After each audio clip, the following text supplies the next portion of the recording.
foi por liderar a batalha científica contra um problema universal, os rotavírus que atacam quase todas as crianças com menos de 5 anos em todo o mundo e causam doenças intestinais graves. No surto do vírus da Zika na região, em 2016, um dos aspectos que logo chamou sua atenção foi que havia transmissão vertical entre mãe e filho e que a infecção nos fetos resultava em malformações como microcefalia. Isto não era visto com outros vírus transmitidos por mosquitos. Atualmente, e sem deixar de lado suas pesquisas com os rotavírus, Lopes e sua equipe estão trabalhando no desenvolvimento de testes sorológicos para detectar anticorpos no sangue e, assim, estabelecer quem tem Zika, mesmo que não haja sintomas. Agora, a equipe também recebeu treinamentos para processar testes para o novo coronavírus e deve começar a aplicá-los em membros da comunidade universitária, começando com pessoas de alto risco. Lopes diz que sua experiência com o Zika mostrou que a coisa mais útil que podemos fazer como acadêmicos é apoiar instituições de saúde pública dedicadas à epidemiologia. Embora sejamos especialistas em biologia molecular e possuamos muitas ferramentas, temos que respeitar as regras da epidemiologia. Os especialistas nesse campo são aqueles que validam os testes para que ninguém tenha um falso positivo ou falso negativo.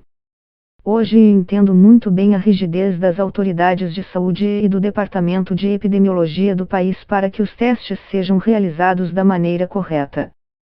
O que aprendemos é que somos mais úteis quando podemos disseminar tecnologia para instituições que também podem implementá-la, potencializando o trabalho. Quando a virologista me disse que a emergência de um novo surto ou doença não mais a surpreende, ela expôs suas reflexões sobre grandes populações e a interferência humana na natureza. Estamos invadindo florestas, e isso nos aproxima de muitos animais e insetos com os quais a humanidade normalmente não tinha contato.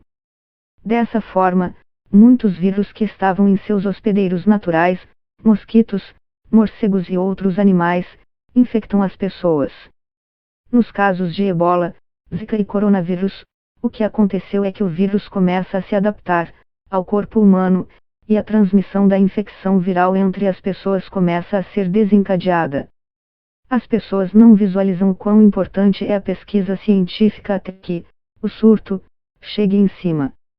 O pior é que a memória é curta. As pessoas perguntam, tardiamente, onde estão os cientistas? Por que não temos mais pessoas trabalhando nisso? Por que eles não projetam as coisas mais rapidamente? No entanto, diante do coronavírus, que, inicialmente, não imaginou se tornar um problema global, ela ainda demonstra um otimismo.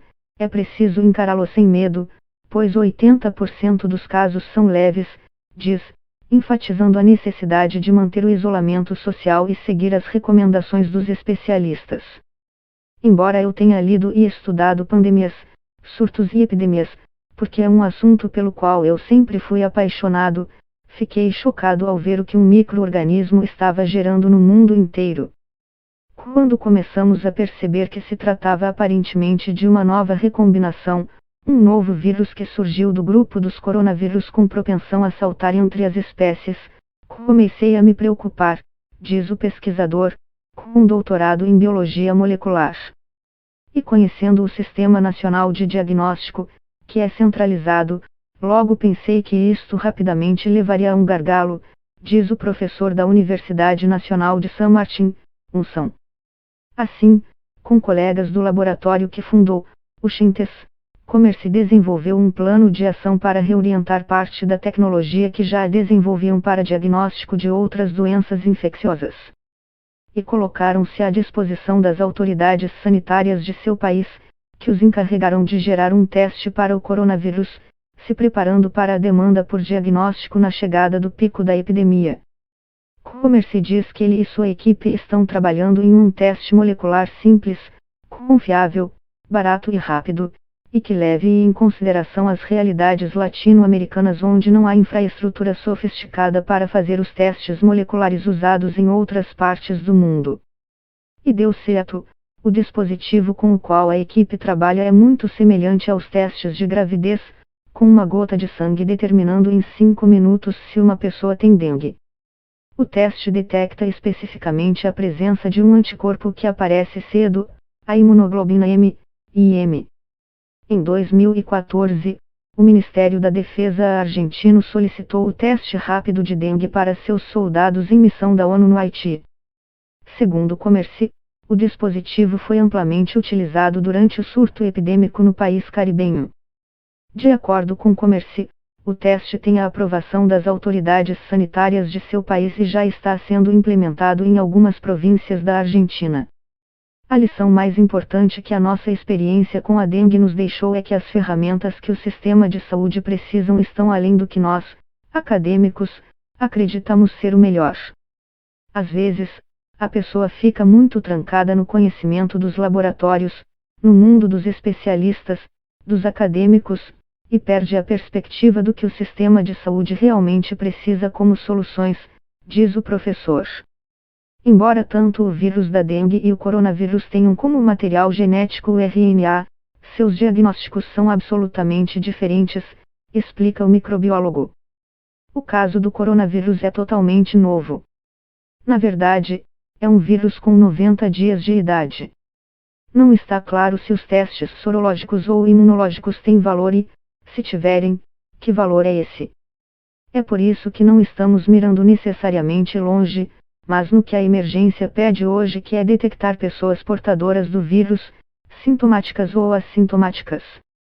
Não é de surpreender que a OMS, que historicamente não deu muita importância à questão do diagnóstico, esteja dizendo que o ponto central hoje é a identificação de positivos, sintomáticos ou assintomáticos. Estou convicto e há evidências científicas mostrando que, no caso do coronavírus, o que estamos vendo é a ponta do iceberg. Abaixo, há uma enorme massa de pessoas assintomáticas que transmitem o vírus. Imagine que você entra em uma floresta e, ao caminhar, encontra cada vez mais árvores. Você tenta avançar, mas já existem tantas árvores que é quase impossível dar um passo. É isso que o premiado cientista mexicano Maurício Terrones está tentando fazer com os vírus, capturá-los para ajudar a desenvolver vacinas e testes rápidos. E para isso ele projetou, junto com sua equipe da Universidade Estadual da Pensilvânia, nos Estados Unidos, uma espécie de floresta que é imperceptível ao olho humano. Fizemos isso com vírus de aves e vírus que causam doenças respiratórias humanas, de influenza, gripe. Acreditamos que isso deve funcionar com o vírus da Covid-19. Pegamos vírus semelhantes ao coronavírus, mas em animais. Em tamanho, o vírus da gripe tem cerca de 100 nanômetros, o coronavírus de 125 a 150 nanômetros. Estamos na faixa e isto poderia ajudar com amostras do SARS-CoV-2, indica o acadêmico. O pequeno dispositivo que os cientistas da Universidade Americana desenvolveram tem a vantagem de não depender da presença de anticorpos, o que é essencial para estudar vírus emergentes ou desconhecidos. Aqueles que se apresentem como viáveis, esclarece o professor, permitirão que sejam colocados em contato com células para infectá-las e, portanto, para que se repliquem de forma mais eficiente, o que ajudará no desenvolvimento de vacinas. A tecnologia desenvolvida por Terrones também utiliza a chamada espectroscopia Raman, técnica que estuda os modos de baixa frequência de moléculas e proteínas, para ajudar no diagnóstico. Uma amostra, de saliva, por exemplo, é coletada de um paciente, dissolvida em líquidos especiais e passada através de uma seringa que contém o dispositivo. Em 5 minutos, é indicado se o sinal, o espectro, é positivo ou negativo. Os testes que fizemos com os vírus da influenza respiratória e da parainfluenza, com amostras humanas, tiveram 90% de precisão, comemora o pesquisador. Se o mexicano aprendeu alguma coisa é estudando vírus como os que causam influenza aviária ou influenza H1N1, é que o maior desafio é prever a evolução dos vírus. Estamos investigando o H1N1 para ver como ele está se transformando, porque, por exemplo, 4 cepas foram incluídas nas vacinas sazonais do ano passado.